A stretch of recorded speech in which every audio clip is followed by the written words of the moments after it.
မဲမင်္ဂလာပါဒီနေ့ပါလေးပြောချင်လဲဆိုတော့ကျွန်တော်တို့နိုင်ငံလူတွေကတကယ်တမ်း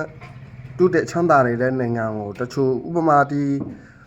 နေရာမှာပေါ့ဒီဥရောပတရားဒီခရီးသွားပေါ်ကားတွေဒီခရီးသွား post လေးအချမ်းသာရနေတဲ့နေရာလေးတွေရှုခင်းတပ်ပုံဒီဗီဒီယိုကလစ်လေးတွေဒီ social media တက်လာနေဘူးမှာပေါ့နော်ဥပမာပိုလန်တို့ဟော်လန်တို့ဒီဆွစ်ဇာလန်တို့ဒီတိုင်းမှာတို့လိုနေရာမျိုးတွေမှာတချို့ဒီနယ်မျိုးပုံစံမျိုးလေးမှာဆိုရင်တအားအေးချမ်းသာရတယ်လေလူနေမှုစရိုက်လည်းတည်တည်ငြိမ်ငြိမ်အေးအေးဆေးဆေးလေးဒီကျွန်တော်တို့အာရှဒီတရုတ်တို့ကိုရီးယားတို့ဂျပန်တို့လိုတိုးတက်နေတဲ့နိုင်ငံလူကြီးလည်းပြပန်းခအပြည့်အဆိုင်လောက်စားနေတာလည်းမတူသူဟာသူအလောက်ရှင်အလောက်သွားလိုက်တယ်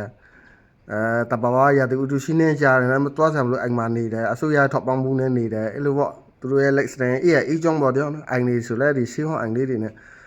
မြန်မာလူမျိုးတွေအဲ့မှာတနေရဆိုဘလို့နေနိုင်တာပေါ့နော်တကယ်တမ်းအဲ့လိုကြောကြရေးကြတာပေါ့ဗျာတကယ်တမ်းမြန်မာလူမျိုးတွေမနေနိုင်ဘူးကြအဖြစ်လို့ဆိုတော့မြန်မာလူမျိုးတွေကဒီပူလွန်ခါတဲ့ဟိုဖုံမုံတလိုင်းနေရပူနဲ့ဒီဘလို့ပြောမလဲဗျာဒီလိုပွဲလမ်းမျိုးတွေတအားကြိုက်တယ်နောက်ဆုံးဆူဆူညံပေါ့တန်လေးလော်တန်လေးကြိုက်တဲ့လူလည်းရှိတယ်လို့မကြိုက်ပြင်းတဲ့ဒီမကြိုက်ဘူးဆိုတော့မှဒီပွဲကိုမောကြတဲ့လူရှိရဲ့စိတ်နှမ်းပူလောင်နဲ့အပျော်မျိုးပေါ့ဗျာတကယ်လို့အဲ့နေရာမှာတနေရအဲ့လိုဓာကြီးလောက်လို့မရဘူးလေနောက်ဆုံးပါတာကိုးကွယ်လို့ရတယ်မကိုးကွယ်လဲရတယ်ခုနကျွန်တော်ပြောနိုင်ငံတွေကပါတာမဲများတယ်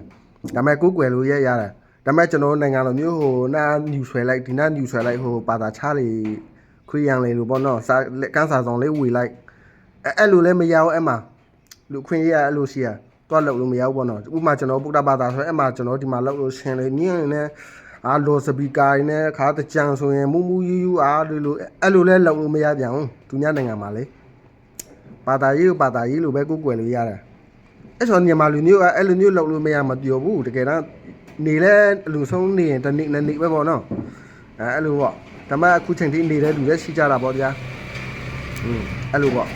အဲ့ဒါနဲ့ဆက်သပြီးတော့ဒီမနေ့မှာ boss group တွေ့လိုက်ရပေါ့အမေရိကန်မှာနေတဲ့ကျွန်တော်တို့မြန်မာလူမျိုးမိသားစုတစုပေါ့နော်သူအမျိုးသားဒီ trust ကားတွေမောင်းတယ်သူကတာသမီ3ယောက်ရှိတယ်ဒါမဲ့သူတော်လဲတော်ပါတယ်ကလေးလေးကိုမြန်မာစကားတွေမဲ့ပြောတဲ့အိမ်ရောလားဒီမြန်မာမိသားစုကာချာအတိုင်းပဲပေါ့နော်ယဉ်ကျေးမှုချစ်ခင်အဲ့လိုပေါ့အဲ့လိုလောက်တောင်လည်းသူတင်ပေးတယ်တကယ်လဲတော်ပါတယ်ဒါမဲ့သူကပါပြောလာလဲဆိုတော့ဒီနိုင်ငံမှာနေရတာလည်းအဲ့တခုကလုံးဝမကြက်ဘူးမကောင်းပေါ့နော်ဘာလဲဆိုတော့ဒီနေရာတကာလူခွင့်ရေးပြောတော့ဒီတာသမီကလေးလေးကိုထိုင်းချုပ်ရတာခက်လာတာပေါ့နော်သူကအဲ့လိုသူကအဲ့လိုပြောဘယ်လိုခက်လာတယ်အဲ့လိုခက်လာတယ်ဆိုတော့ဘယ်လိုပြောဆိုဟိုမှာဒီနိတ်ရာချီအဲ့လိုကြံသုံးလာတာလေမာတာသမီကိုဒီမိဘနဲ့ပုံမွန်းလဲပြောဆိုဆွေးနွေးတယ်တိုင်ပြန်တယ်တကယ်ချင်းလို့ပေါင်းတယ်ပြီးအချိန်တိုင်းအရွယ်ရောဆက်စင်းတိကြော်လာကိုချီကူလက်နဲ့သူအပြင်မှာအခန်းနဲ့နေချင်နေမယ်သူစီးပွားရေးနဲ့သူလောက်မယ်ဒါမှမဟုတ်သူကြောင်းတက်မယ်ပြန်အဲ့တဲ့အရွယ်ကျော်သွားရင်တော့ဒါစားတာတွေဒီဘယ်လိုပြောမလဲဆိုရင်အသက်ဆက်စင်းတိကျော်အသက်20ထက်ရောက်သွားရင်အဲ့လိုလေဒီမိန်းကလေးတွေနဲ့ကြီးစားထားတိုက်တာတို့လေအဲ့ဒါမိဘရင်းနဲ့မဆိုင်တော့မိဘတော့ပြောလို့မရတော့ဘောနော်အဲ့သူတို့ရဲ့ရည်ကြီးမှုပေါ့လူခွင့်ရေးပေါ့တရားအဲ့လိုတော့ရှိတာပေါ့ဒါပေမဲ့တခုသူပြောရတဲ့ထက်မှာအဲ့လိုမြန်မာကာချာနဲ့စံကျင်ပဲအေးပြောတော့ဒါပေမဲ့အဲ့ကလေးတွေငငယ်တုန်းကလေးတွေအစိုးရထိန်းချုပ်ပေးထားတဲ့ကွန်မွန်အောင်လုပ်ပေးထားတဲ့အခွင့်အရေးတွေတော့သူကမပြောတော့ဥပမာဆက်စီနေမပြေမချင်းရှစ်လိုက်တော့တာတွေအဲ့ခုတော့တာတွေအဲ့ဝယ်တာတွေရှစ်လိုက်ဝယ်တာတွေကပင်နေရမှာခွင့်မတူကလပါတယ်ဝင်လို့မရဘူးအသက်ဆက်စီနေကျော်အသက်20မပြေမချင်းပေါ့နော်အဲ့ဒါတွေကို तू မပြောတော့ဘူးခုကျွန်တော်နိုင်ငံမှာဆိုငငယ်ရငါနေ6နှစ်သားရှစ်လိုက်ထိုင်တော့တယ်ဘယ်သူမှမပြောဘူးလေဥပဒေလည်းမရှိဘူးဖမ်းအဲ့ဝယ်ရတဲ့ကလေးတွေကျော်မြန်မာနိုင်ငံမှာနော်မီသားစုစတိုင်ဒီချစ်ခင်ဂျင်းနူတဲ့မီသားစုကချာလေးအဲ့တခုလေးပဲကောင်းတယ်ဒါလည်းကောင်းတယ်လို့ပြောတယ်တကယ်တမ်းဟိုတကယ်တချို့နေရာဆိုမကောင်းတော့တအားချစ်လုံးကြီးရလုံးတော့တရောအနစ်နာတယ်လေဟိုတနေ့ဂျပန်မှာငူသွားတဲ့ငူပြီးတော့ပြောတဲ့ကောင်မလေးတွေပေါ့မီသားစုကြီးရလုံးတော့အဲ့မြန်မာနိုင်ငံမီသားစုကချာအားနေချစ်ပေါ့အခုခုနပြောတဲ့အမေရိကသူပြောတဲ့ဟာပြန်ပြောရမှာဆိုရင်မကောင်းဘောနော်အန်ယူဆိုဘလူမြန်မာလူနေမူစရက်နဲ့ဆန်းကျင်ပဲအပြစ်နေတာတယောအဆိုရခက်လာတယ်ကလေးတွေဘလူပါညာဆိုတော့ ကြည်ရတာသူကြည်ရတာကြောင်းလို့ရမယ်မဟိုဘာလို့မျိုးအခွင့်အရေးရှင်သူဒီအမေရိကန်သမ္မတဟိုဒီအမေရိကန်ရဲ့ကာချာလူမျိုးမှုအခွင့်အရေးအဲ့လိုစရက်လေးတွေပြောင်းပေးပါပြောင်းရအောင်ပြောင်းမယ်သဘောပဲပယ်ရမလဲဟိုကလူများစုတရားလူနည်းစုကိုကသူ့နိုင်ငံဒုက္ခတဲ့လူမျိုးအညီခံပြီးတော့နေမှာစီးပွားရေးအရှင်တရားတော့မြန်မာလူနေမှုကာချာတိုင်း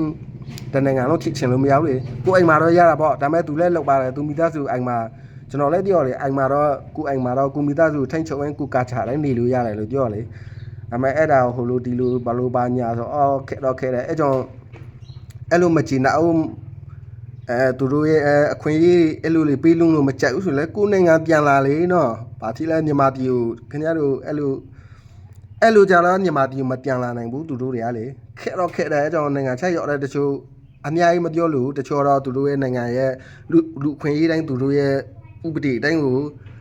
လိုက်လုံးကြီးထွေအောင်နေထိုင်တယ်စားတော့တယ်တွားလာတယ်လောက်ကင်တယ်ကျွန်တော်တို့အေရှာတွားတယ်ဆိုအမေရိကန်မှာမြန်မာလူမျိုးတွေအတော်ဆုံးကိုပြောရမှာဘာလို့ဆိုဒီမှာအလောက်လဲတကြတပဲဟိုမှာ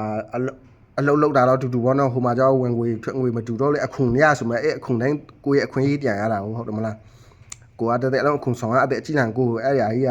ပြန်ပေးတယ်လေအစိုးရဝန်ထမ်းမဟုတ်ရှင်လေအဲ့လိုအခွင့်အရေးတွေအများကြီးရှိတာဟုတ်ကျူးစားအောင်နိုင်တယ်တူးတဲ့နိုင်တဲ့အခွင့်အရေးတွေရှိတယ်လေကျွန်တော်ရှိမှာကျွန်တော်နိုင်ငံမှာအဲ့လိုမှမရှိတာ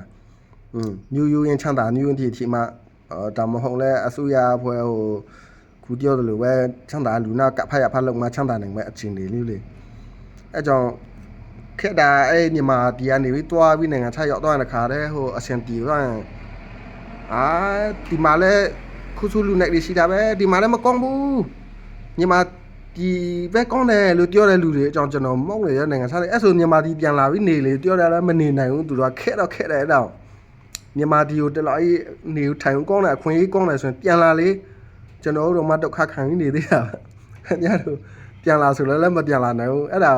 ဟိုနိုင်ငံဒီအခွင့်အရေးကြောင့်ငါတို့မိသားစုတွေဟိုလိုဒီလိုတော်တော်မြန်မာလူမျိုးတွေအကြောင်းမရအောင်တရားမင်းအောက်ချုပ်တော့အဆင်မပြေဘူး